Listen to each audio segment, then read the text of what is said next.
Hello दोस्तों, स्वागत है आपका नई वीडियो में। आज की वीडियो में हम जानेंगे कि L&T कंपनी की APFC रिले जिसका मॉडल नंबर ईटा स्मार्ट 16R है, उसकी कंट्रोल वायरिंग कैसे करते हैं। इसके बारे में अगर आपको पूरा डेडिकेटेड वीडियो चाहिए जिसमें मैंने प्रोग्रामिंग सेटिंग के बारे में बता रखा है तो आप मेरे चैनल को विजिट कर सकते हैं। उसकी लिंक मैं डिस्क्रिप्शन में दे दूंगा। अगर मैं दोनों प्रोग्रामिंग और वायरिंग की वीडियो साथ में बनाऊंगा तो वीडियो बहुत लंबी हो जाएगी। तो आज की वीडियो में हम केवल वायरिंग के बारे में जानेंगे। तो भी मैं आपको थोड़ा बेसिक फंक्शन इसका बता देता हूँ। दोस्तों, अगर अभी तक आपने चैनल को सब्सक्राइब नहीं किया तो सब्सक्राइब जरूर कर लीजिएगा, जिससे आपको इतनी अच्छी वीडियो देखने को मिलती रहे। तो चलिए वीडियो शुरू करते हैं। सबसे पहले मैं आपको बेसिक फंक्शन बता देता हूँ।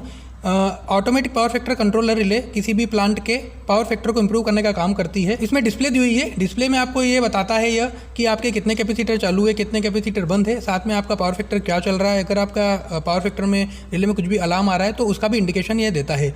ये जो 5 LEDयाँ लगी है, 5 ये जो बताती है, पहली LED बताती है कि आपका पावर फैक्टर लीड चल रहा होगा तो इसका इंडिकेशन देगी, लेग चल रहा होगा तो ये इंडिकेशन देगी। अलार्म कुछ भी अलार्म होगा, जैसे अंडर कंपनसेटेड, ओवर कंपनसेटेड, तो ये अलार्म देगी। ऑटो में चल रहा होगा तो ये देगी और मैनुअल में चल रहा होगा तो ये देगी। बाकी ये जो चारों बटन है यह प्रोग्रामिंग करने के काम में आते हैं। तो आइए अब बात करते हैं वायरिंग के बारे में। इसकी वायरिंग का जो पूरा हिस्सा होता है वो पीछे की साइड दिया गया होता है। ये देखिए, इसके जो रिले आउटपुट है उसकी मैक्सिमम ब्रेकिंग कैपेसिटी 5 एम्पियर है और मैक्सिमम कॉमन करंट 16 एम्पियर है।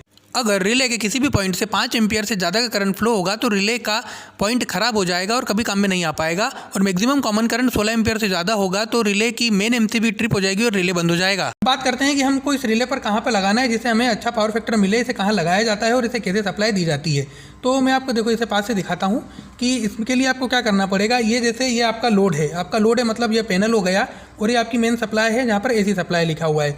आपकी 3 सप्लाई होती है, L1, L2, L3, इसे RYB भी बोला जाता है। तो L1, L2, L3 आपको CT कहाँ लगाना है, जैसे कि ये जो लिखा हुआ है आपको S1 और S2, जो आपके मेन पैनल में लोड बताने के लिए एम्पियर मीटर लगे होते हैं, तो उस एम्पियर के साथ में आपको एक और CT लगाना पड़ेगा इस APFC रिले के लिए।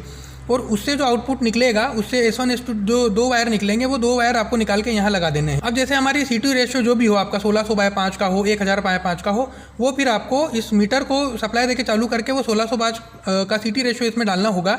और CT की वायरिंग बहुत ही सिंपल है। बस आपको एक बात ध्यान रखनी है कि जो कि बहुत ज़रूरी है कि जिस फेस में आपने CT लगाई है, जैसे L3 फेस में आपने CT लगाई है तो रिले को चालू करने के लिए जो 2 फेस देंगे आप, वह R और Y से देना होगा।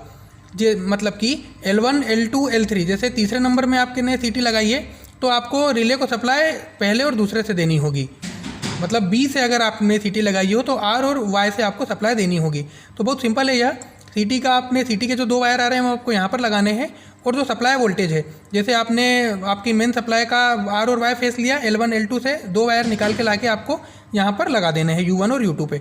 तो इससे आपकी रिले में सप्लाई हो जाएगी। दोस्तों, यह तो हो गया हमारा मेन सप्लाई रिले को देकर चालू करने का, और साथ में CT के वायर कहाँ लगाने हैं देख लिया हमने। अब हमको मेन देखना है कि हमारी CT पावर फैक्टर को सेंस कैसे करती है और पावर फैक्टर इंप्रूव करने के लिए क्या करती है।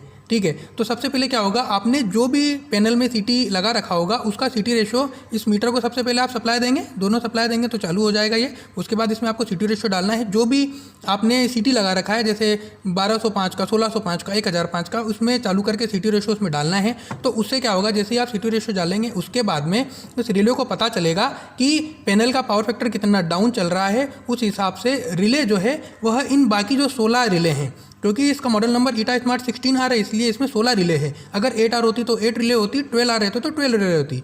इसमें 16R है इसलिए 16 रिले है।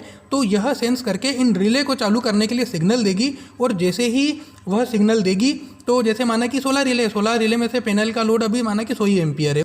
100 एम्पियर के पावर फैक्टर को इंप्रूव करने के लिए कम कैपेसिटर की आवश्यकता होती है। तो वह 2 या 3 रिले में सप्लाई देगी, जिससे इन पॉइंटों पर सप्लाई आ जाएगी। ये जो NO है यह NC बन जाएगा और इन पॉइंटों पर सप्लाई आ जाएगी। और इन पॉइंटों से निकलकर जो आपने आपके APFC पैनल में जो कॉन्टेक्टर लगा रखे हैं उन कॉन्टेक्टरों की कॉइल पर सप्लाई जाएगी। वह कॉन्टेक्टर होल्ड हो जाएंगे और उस कॉन्टेक्टर को होल्ड होने के कारण आपने जो कैपेसिटर उससे कनेक्ट कर रखे हैं वह कैपेसिटर चालू हो जाएंगे। और कैपेसिटरों के चालू होने से प्लांट का पावर फैक्टर इंप्रूव हो जाएगा। माना कि प्लांट का लोड ज़्यादा है, 600-700 एम्पियर है, तो रिले को ज़्यादा मात्रा में कैपेसिटर चालू करने होंगे। इसके लिए 4 या 5 पॉइंट में हो सकता है और भी ज़्यादा पॉइंटों में की जो रिले हैं ये रिले काम करे और ये 4 से 5 NO कॉन्टेक्ट NC बन जाए और 4-5 पॉइंटों में सप्लाई आ जाए। और जितने भी आपने कॉन्टेक्टर लगा रखे हैं 4-5, वो 4-5 कॉन्टेक्टर ऑन हो जाए और आपका 600 एम्पियर वाला पावर फैक्टर भी सही हो जाए। ठीक है, अब आप यही आपके मन में सवाल आ रहा होगा कि यहाँ पर सप्लाई कैसे आती है। तो इसके लिए हमको क्या करना पड़ेगा। तो C1 और C2 जो है यह कॉमन कॉन्टैक्ट हैं, इसमें हमेशा सप्लाई रहेगी। जो आपने सप्लाई यहाँ पर दी है उस सप्लाई से एक लूप लगा के आपको यहाँ देना होगा। आप इसका भी दे सकते हैं, इस फेस का भी दे सकते हैं। इसमें से एक लूप निकाल के यहाँ पर देना होगा और इससे एक लूप निकाल के आपको यहाँ देना पड़ेगा, जिससे इनमें इसके जो नीचे वाले पॉइंट है 16 और 17 में सप्लाई आ जाएगी और 8 से लेकर 15 में यहाँ पे सप्लाई देने के कारण सप्लाई आ जाएगी। जैसे ही रिले जो है वो सिग्नल देगी किसी भी रिले को चालू होने का, तो यहाँ तो हमेशा ही सप्लाई रह रही है यहाँ पे, और यहाँ पे हमेशा सप्लाई रह रही है। जैसे ही उनको सिग्नल मिलेगा NO से NC होने का, NO से NC होंगे और सप्लाई यहाँ पहुँच जाएगी और हमारा वह कॉन्टेक्टर चालू होगा, जिससे कैपेसिटर चालू होगा और हमारा पावर फैक्टर इंप्रूव हो जाएगा। तो इस प्रकार APFC रिले पावर फैक्टर को सेंस करती है, कंट्रोल करती है तथा मेंटेन करती है। तो दोस्तों मैंने रिले लगा दी है। इसकी वायरिंग अभी अव्यवस्थित तरीके से है। आपको केवल ये देखना है कि वायरिंग कैसी है, आपको इस पर ध्यान नहीं देना है कि वायरिंग ख़राब है कैसी है, लेकिन ये पूरी वायरिंग सही तरीके से बाद में लगा दी जाएगी। अभी मैं आपको समझाने के उद्देश्य से बता रहा हूँ। तो ये देखिए, मैंने आपको बताया था कि ये जो दोनों फेस हैं आपके U1 और U2 हैं, यह जो मेरे दोनों वायर लग रहे हैं यह दोनों Y और B हैं, ठीक है। ये आपको Y और B पर लगाना है और ये मेरे CT के वायर हैं। ये आपको दिख रहा है, यह ब्लैक और रेड जो आ रहा है, यह दोनों जो हैं ब्लैक और रेड, यह दोनों CT के वायर हैं। और यहाँ पे मैंने एक अलग से फेस दे रखा है। अगर आप चाहें तो इसका भी लूप दे सकते हैं, या फिर अगर आपके पास तीसरा फेस यहीं कहीं आसपास मिल जाता है तो इस फेस से भी दे सकते हैं, बाकी इसका भी लूप लगा सकते हैं। तो यह सिंपल सी वायरिंग हो गई। अब आप इसमें देख सकते हैं, ये देखिए, ये मैंने इसी से लूप लेके, नीचे वाले से मैंने बताया था आपको जो कॉमन पॉइंट से लूप लेके ये नीला वाला वायर इसमें लगा रखा है, ठीक है। तो इन पॉइंट पे हमेशा सप्लाई रहेगी। और जैसे ही आपको जो कॉन्टेक्टर आपको चालू करने हैं इस रिले की सहायता से, उसका जो कॉन्टेक्टर की कॉइल है उस पर आपको ये वायर ले जाने। कैसे?